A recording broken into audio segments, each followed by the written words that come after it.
Jadi bukan hanya orang Kristen, bukan hanya gereja, tapi semua. Nah pelakunya, walau memang faktanya lebih banyak gereja yang dipermasalahkan karena perintah hukum bahwa GK Yasmin harus di lokasi yang dipersengketakan. Ketika kita menuntut kesetaraan, maka kita juga harus melakukan kesetaraan. Sebaiknya Anda simak isi video ini sampai selesai supaya tidak gagal paham sebelum Anda komentar. Dan jangan lupa subscribe bagi Anda yang belum subscribe. Karena subscribe di sini gratis guys. Dan bagikan link reaksi Nusantara ke media sosial lainnya supaya teman Anda bisa berbagi pengalaman bersama kita di reaksi Nusantara. Terima kasih dan selamat menyimak. Palpi Panjaitan, ya silakan.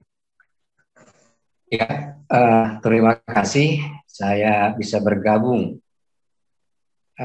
Yang pertama yang mau saya katakan bahwa penutupan rumah ibadah atau masalah-masalah rumah ibadah itu semua agama, semua kepercayaan mengalaminya. Jadi bukan hanya orang Kristen, bukan hanya gereja, tapi semua. Nah pelakunya juga bukan hanya Muslim, tapi orang Kristen juga melakukan hal yang sama, menutup rumah ibadah yang lain. Itu harus clear dulu, ya. Walau memang faktanya lebih banyak gereja yang dipermasalahkan, dipersulit, atau ditutup, ya. Tapi peristiwa itu berlaku kepada semua agama dan kepercayaan, dan pelakunya juga beragam, baik aktor negara, baik non-negara, yaitu masyarakat. Itu yang harus kita lihat dulu. Yang berikut tentang GKI Yasmin yang baru hangat. Nah, GKI Yasmin sesungguhnya menolak tawaran dari Wali Kota Bogor. Karena tawaran itu justru melanggar hukum. Karena perintah hukum bahwa GK Yasmin harus di lokasi yang dipersengketakan, bukan harus direlokasi. Karena itu perintah hukum. Nah, GK Yasmin berjuang bukan hanya sekedar untuk gereja itu, tapi dimensinya konstitusi dan hak asasi. Jadi GK Yasmin berjuang bagaimana konstitusi itu berlaku di Indonesia, sama berlakunya bagi semua agama dan kepercayaan, dan memperjuangkan hak asasi. Ini yang gagal dibaca orang-orang Kristen ketika melihat tawaran dari Wali Kota Bogor dengan hibah di tanah yang direlokasi. Nah, kemudian saya juga melihat reaksi dari orang-orang Kristen justru juga sama dengan reaksi dari orang-orang yang dianggapnya salah, karena dia juga bereaksi salah. Nah, ini yang harus kita perhatikan. Ketika kita menuntut kebebasan, maka kita juga harus membebaskan orang lain. Ketika kita menuntut kesetaraan, maka kita juga harus melakukan kesetaraan. Nah, ini yang terjadi sekarang, justru ketika ada sesuatu yang mengganjal di Indonesia ini dengan regulasi atau dengan tindakan ormas-ormas atau tindakan segelintir orang, reaksi kita mencaci maki, berarti kita sama dengan mereka. Justru harus berbeda reaksinya. Lakukan perlawanan-perlawanan hukum, lakukan perlawanan-perlawanan litigasi atau non-litigasi, tapi tetap harus di koridor, tidak melenceng dari yang di koridornya. Ini yang perlu kita pahami Dan saya berharap teman-teman juga mau, ya, juga mau untuk bersama-sama bergandeng tangan menuntut negara ini agar intoleransi semakin kecil. Kalau bisa hilang. Sebab akar dari radikalisme adalah intoleransi. Dan setelah itu akan terjadi tindakan-tindakan teror. Ya. Maka dari sejak sekarang, marilah kita hidup toleran. Adil dari sejak kira. Ketika kita ingin dibebaskan, maka kita juga membebaskan orang lain. Nah, ini yang bisa saya sampaikan. Mudah-mudahan besok jam 10 ada konferensi pers tentang GKI Yasmin di Komnas Perempuan. Bagi teman-teman yang ingin mengetahui lebih detail tentang GKI Yasmin, itu contoh dari gereja yang ditutup, ya. Besok bisa bergabung, ya, di konferensi pers melalui Zoom. Ada linknya, ada sudah beredar di Facebook, di WA, dan lain sebagainya. Nah, itulah dulu kalau ada yang bisa kita diskusikan. Izin Pak Panjaitan. Ya. Bisa kasih contoh rumah ibadah apa yang ditutup oleh agama keyakinan selain Muslim? Di Kupang, di Batu Plat, masjid ditutup oleh masyarakat Kristen. Tapi memang sekarang setelah melakukan advokasi, termasuk saya hadir di sana, sudah memang diizinkan. Oke, selain Kupang ada lagi, Pak? Ada. Yang di Papua ada beberapa. Di kota apa tuh, Pak? Di Medan ada rumah ibadah Permalim dilarang oleh orang Kristen. Oke. Sampai hari ini masih dilarang apa sudah dibuka, Pak? Ada yang sudah berhasil dibuka, lebih banyak yang sudah berhasil dibuka setelah diadakan advokasi, ya, setelah diadakan pencerahan. Baik, berarti masyarakat Bogor harus belajar dari Kota Medan yang sudah bisa membuka lagi masjidnya. Jadi Yasmin segera harus dibuka, Pak. Ya, kalau Yasmin harus segera dibuka.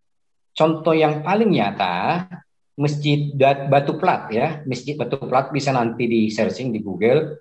Masjid Batu Plat di Kupang, ya, dan itu berhasil dibuka. Sebelumnya ditutup, dilarang oleh kelompok-kelompok Kristen, ya. Ya. Ada berapa masjid di daerah dasar situ, pelarangan Pak? Itu kalau Pak Pendeta tahu apa ya, Pak? Yang di Kupang dan di tempat-tempat lain itu, Pak?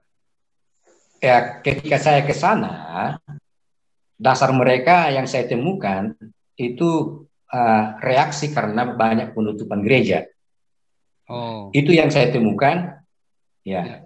Tapi sesungguhnya kita ada ya, istilah mayoritas. Ketika kita mayor, kita bisa bertindak semena-mena kepada yang minor. Padahal seharusnya tidak.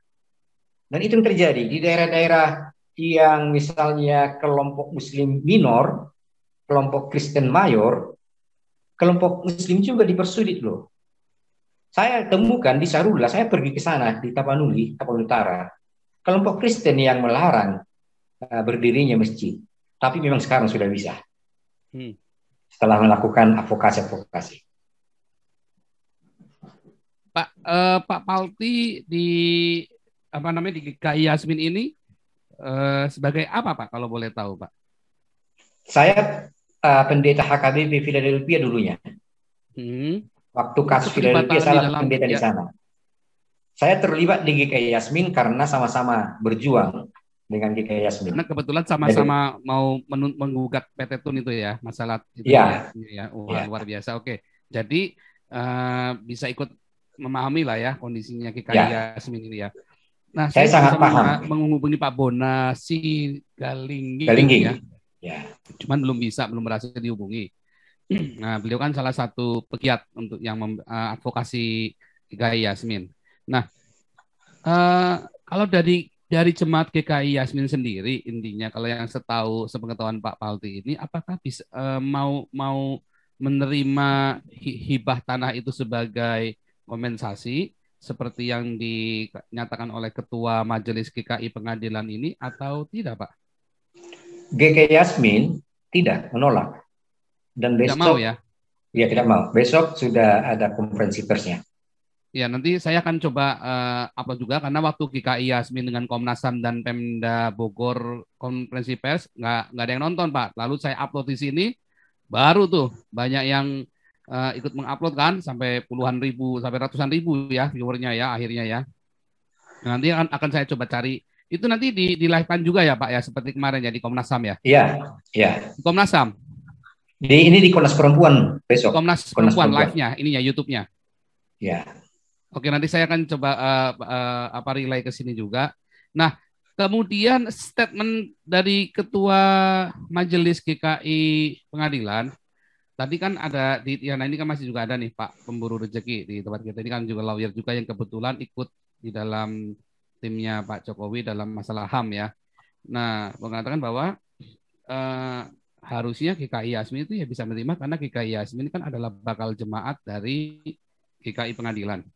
Nah, tapi kalau tadi ada pertama tadi ada Pak Kris, beliau juga bilang ya nggak bisa, kita berdiri sendiri. GKI Pengadilan kita berdiri sendiri walaupun awalnya perintisan dari GKI Pengadilan. Tetapi kalau di dalam sinode GKI sendiri, ya menurut sepengetahuan Pak Palti ini, apakah GKI Yasmin ini secara hukum di bawah GKI Pengadilan atau mereka berdiri sendiri langsung di bawah sinode GKI yang di Indonesia, Pak? Kalau secara organisasi, GKI Yasmin itu di bawah GKI Pengadilan. Artinya GKI Pengadilan Pak Kristianto tadi ya berhak mengatasnamakan GKI Yasmin begitu, Pak? Di hal-hal tertentu ada, tapi di hal-hal tertentu juga tidak bisa. Kalau tidak ada persetujuan dari GKI Yasmin. Jadi tidak di semua hal ya. Artinya jemaat itu independen. Setahu saya memang independen ya Pak kalau di GKI ya, walaupun itu bakal jemaat, tetapi secara proses hukum tetap independen keputusan dari pengurus setempat ya Pak. Ya, ya. Setahu saya juga begitu. Cuma saya hanya ingin memastikan saja Pak. Nah, jadi GKI Pengadilan sebetulnya tidak berhak mengatasnamakan mewakili GKI Yasmin dong ya Pak? Bisa ketika GKI Yasmin memberikan persetujuan ya. Nah, surat kuasa artinya ada kuasa dong namanya. Ya. Tapi kalau GKI Yasminnya tidak setuju, GKI Pengadilan tidak bisa dong mengatasnamakan. Terima kasih Anda telah meluangkan waktu untuk memberi masukan kepada kami, dan semoga komentar Anda bisa bermanfaat untuk edukasi generasi penerus bangsa ini, terutama bagi diri kita sendiri dan untuk mereka yang mau berpikir dengan akal sehat. Karena dengan akal sehatlah kita bisa bedakan mana yang terbaik untuk orang lain, saudara, keluarga dan terutama untuk diri kita sendiri. Semoga hari-hari Anda selalu dirahmati Tuhan Yang Maha Esa. Dan sampai ketemu lagi di konten Reaksi Nusantara channel berikutnya. Salam sejahtera bersama keluarga.